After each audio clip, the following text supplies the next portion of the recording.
Welcome to The Right Question, the video podcast about writing. I'm Daphne Gray Grant. Today I have a question from Nitesh Iyer from Dubai. He currently works as a web and graphic designer, and his question for me was, I want to switch to a career in journalism. Can you advise me how to start? I may be one of the perfect people to answer this question because I was a working journalist for the first 20 years of my life. My parents owned a struggling weekly newspaper, and I started there.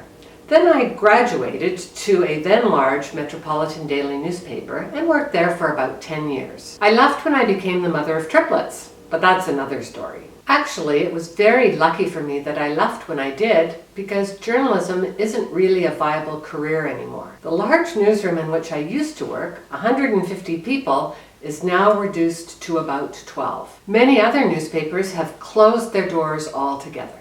I regret to have to tell you this, but getting a job as a journalist is a bit like winning the lottery. Yes, there are still journalists out there, but I put them in the same category as astronauts, presidents, water slide testers. They still exist, but there aren't that many of them out there.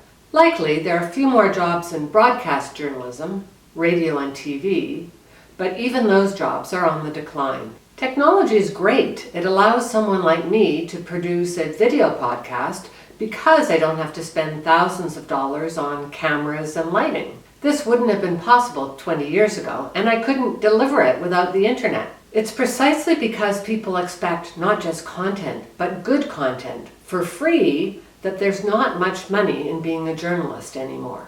That's a downside for anyone who has aspirations to become a journalist. But don't get too depressed about it. In some ways, there are more jobs for writers than ever before. The difference is they don't go by the name of journalist, or sometimes even writer. Many companies need people to write everything from blogs to speeches for senior executives. You can even do this for nonprofits if you're concerned about the idea of selling out. Some of them require plain English writing, which means taking some highly technical information and turning it into something that regular people can understand. Some need text to help support fundraising, and others need help writing books. Learning how to write will never be a disadvantage to you and can actually help differentiate you from other candidates applying for the same job. I was recently on a hiring panel for a social media job. One of the applicants was shortlisted because she'd written such a great cover letter, even though she didn't even have all of the technical qualifications. I don't suggest you go to journalism school because that's an awful lot of time and money to spend on something that won't lead directly to a career. But concentrate on improving your writing skills. To do this, find some mentors in your community who can critique your writing and give you some reasonable suggestions about how to improve. If possible, get yourself an internship somewhere and learn by doing. The fact that you're already a web designer is a big advantage.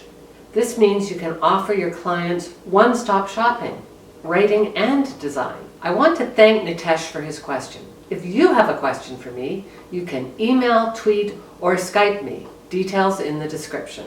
And don't forget to subscribe so you can catch this podcast every week. Let me conclude with the words of American writer Finlay Peter Dunne, who said, "The job of journalists is to afflict the comfortable and comfort the afflicted." There's something compelling about that expression, and I'm sorry to see the world of traditional journalism slowly coming to an end. But it will be replaced with something else. We just don't know what that is yet. In the meantime, you can't go wrong working to improve your writing. I'll see you next week.